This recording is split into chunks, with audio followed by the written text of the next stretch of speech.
Magiging aktibo sa kampanya nila ka-standard bearer Gilbert Teodoro si DILG Secretary Ronaldo Puno na naging instrumento sa pagkapanalo ng 3 nagdaang Pangulo, kabilang na si Pangulong Arroyo. Pero kahit pa dumistansya si Puno, tiwala pa rin siyang mananalo si Teodoro. Live mula sa Cebu City, nagpapatrol Willard Cheng. Karen, simula pa lang ng kampanya, bihira na nating nakita o narinig man lang si DILG Secretary Ronaldo Puno at dito pa natin siya muling nakita sa Cebu. Humabol si Puno sa isang pulong ng mga gobernador sa Marco Polo Plaza Hotel kung saan nagpaabot ng suporta ang may 50 kasalukuyan at kumakandidatong gobernador para kay Teodoro. Pero nilinaw ni Puno, pakay niyang kausapin ang 2 gobernador tungkol sa isang proyekto at hindi para aktibong ikampanya si Teodoro. Sabi ni Puno, ayaw niyang maakusahang ginagamit ang posisyon para mamulitika. Wala raw siyang nakikitang aktibong papel sa halalan, lalo't nasa ilalim na ng kapangyarihan ng COMELEC ang Philippine National Police. Sa harap naman ng lipatan ng ilang kapartido, wala na rin daw siyang tinangkang kausapin sa mga ito dahil tiwala pa rin daw siyang mananalong presidente si Teodoro sa halalan. Karamihan pa rin daw kasi ng mga lokal na lider na nanatiling tagalakas kampi CMD. Bagong balita ito mula mismo sa isang opisyal ng partido na naging susi sa pagpili kay Edu Manzano para maging vice presidential running mate ni Teodoro at mula sa isang veterano ng halalan na malaki ang naitulong para ikampanya at ipanalo ang 3 nagdaang presidente na sina dating Pangulong Fidel Ramos, Joseph Estrada at Pangulong Arroyo. Ayon kay Puno, limitado lang daw sa Antipolo kung saan siya nagmula ang magiging papel niya sa kampanya. Vote straight lakas daw ang utos niya sa mga kapartido doon. Pero sa labas ng Antipolo, hindi na raw ganoon kalaki ang impluwensya niya. I am in a very sensitive position. But still, I think propriety dictates na hindi ako maging masyadong active sa mga pangangampanya dahil I have other responsibilities that I will continue to have to exercise until the end of the term of the President.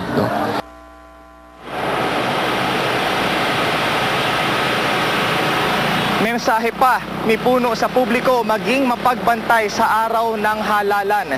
Anya, hindi rin daw siya naniniwala na magkakaroon ng failure of elections at magkakaroon ng takeover ng isang military junta. Hindi raw ito magiging katanggap-tanggap sa publiko. Karen? Maraming salamat, Willard Cheng.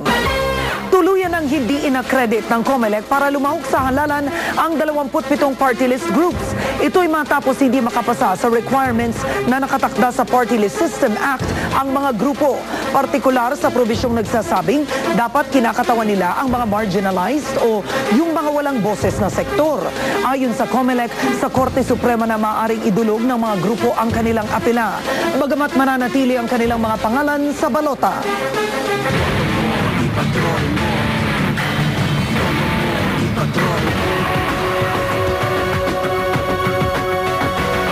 Itigil na ang bangayan sa media. Ito po ang iniutos ng palasyo kina Justice Secretary Alberto Agra at DOJ prosecutors matapos i-absuelto ni Agra ang 2 ampatuan sa Maguindanao Massacre.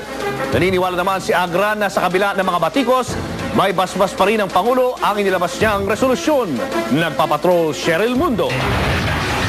Pinagbawalan ng palasyo sina Acting DOJ Secretary Alberto Agra at mga prosecutor ng DOJ na gamitin ang media para magpalitan ng opinyon kaugnay ng kontrobersyal na Maguindanao Massacre. Ito'y matapos umalma ang DOJ prosecutors sa resolusyon ng kanilang kalihim na nag-aabsuelto kina ARMM Governor Zaldi Ampatuan at Mayor Ahmad Ampatuan Sr. mula sa krimen. Ipatatawag sila sa isang closed-door meeting. They must put their act together and think not just about laws but more importantly yung nararamdaman ng mga concern ng mga pamilya ng mga biktima. Sa kabila nito, pinaunlakan ni Agra ang media. Anya, kumbinsido siyang aprobado ng Pangulo ang kanyang resolusyon. In this case, silence means approval unless there's an explicit directive na resign or report. I'd like to think na wala akong ginagawang mali.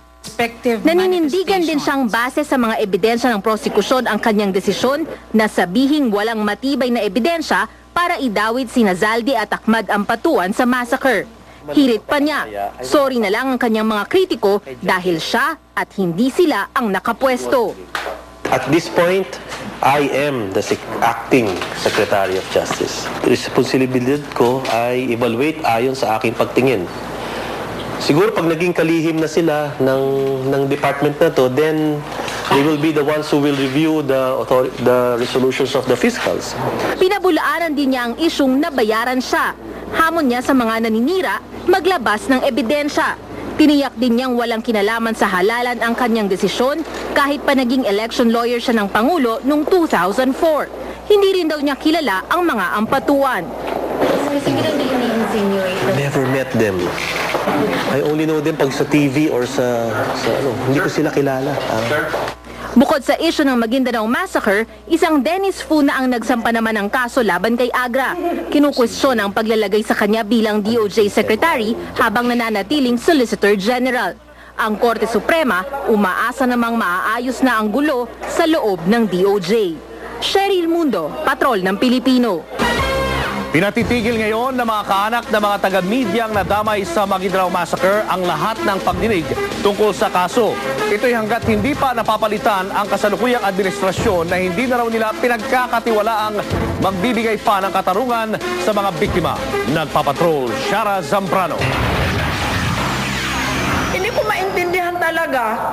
Kitang-kita naman talaga kung sino talaga ang mga mamamatay tao. Bakit gusto niyong i-acquit ang kaso?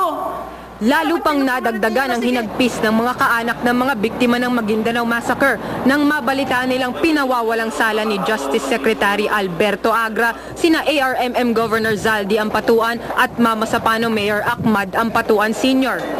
Sir, maawa ka naman. Bigyan mo ako ng kunting awa. Magbigay ka ng kunting awa sa iyong puso na maawa ka sa amin.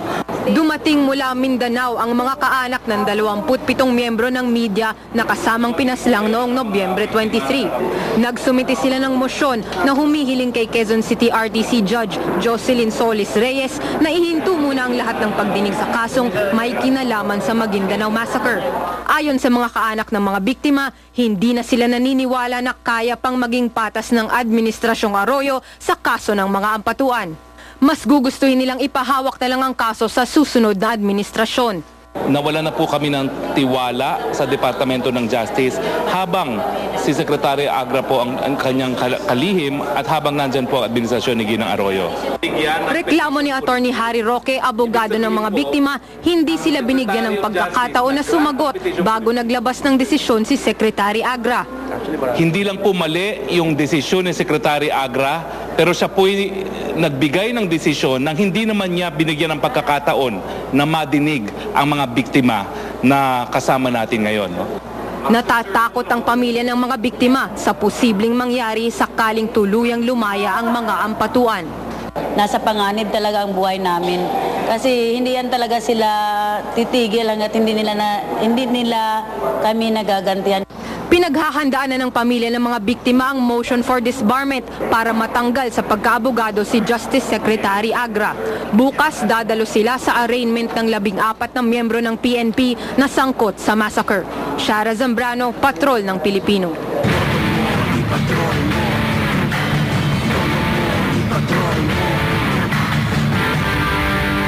Tinatawagan po ang lahat ng ating mga boto patrollers. Ipadala ang inyong mga video o larawan ng mga paglabag na may kinalaman sa halalan. Gaya po ng videong padala ng ating boto patroller mula sa Northern Samar. Sa unang tingin, akalain mong karaniwang campaign convoy lamang ito. Kumpleto sa mga supporters at campaign posters, pero sa dulo po ng parada, nakabuntot ang truck ng bumbero at ambulansya ng munisipyo. Kitang-kita ang pangalan ng bayan ng Palapag, Northern Samar na nakasulat sa truck. Maaaring din ang ilang supporters na nakasakay sa ambulansya. Naniniwala po ang ating boto patroller na paglabag sa Omnibus Election Code ang paggamit sa mga sasakyan ng munisipyo sa pangangampanya. Kung mapapatunayan, posibleng ma-disqualify ang kandidatong lumalabag. Maging bahagi po ng boto mo, ipatrol mo, i-text ang BMPM space, view space, pangalan / address / edad / at ang inyong mensahe. I-send sa 2366 para sa Globe at TN subscribers at 231 sa ibang mga network. Naitala kanina